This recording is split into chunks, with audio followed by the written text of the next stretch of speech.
All right, so today we read Numbers chapters 25 through 26.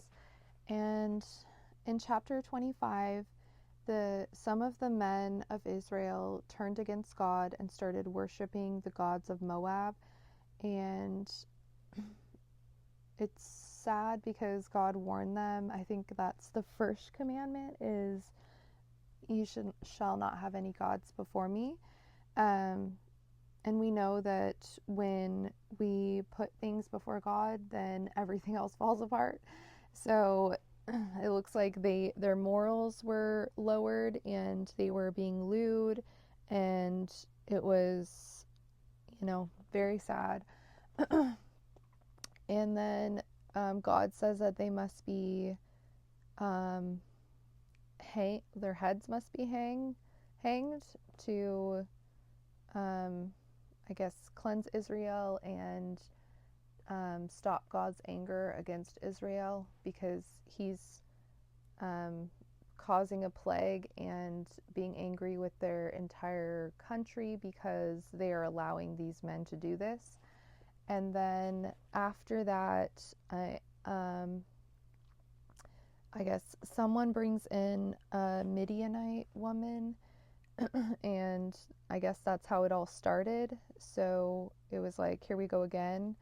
And one of the men went and I guess drove a javelin through the man's stomach and the woman's stomach. And God was appreciative of him standing up for him and being zealous for the Lord, and essentially saying no more and making an example out of them because of all the terrible things that were happening. And then the plague stopped. So lots going on. It was a short chapter, but lots of reinforcement of you know the themes that we're seeing with God punishing Israel for their continuous rebellion against him. And then in chapter 26, it goes through all of the people and the families and their numbers. And then as soon as it finishes going through that, it says that everyone will get an inheritance of land according to their numbers. So it shall all be divided equally. And then it says that the Levites don't get an inheritance of land because their inheritance is the tithes from the people and the food that the people offer is to feed them, because they are to serve the Lord.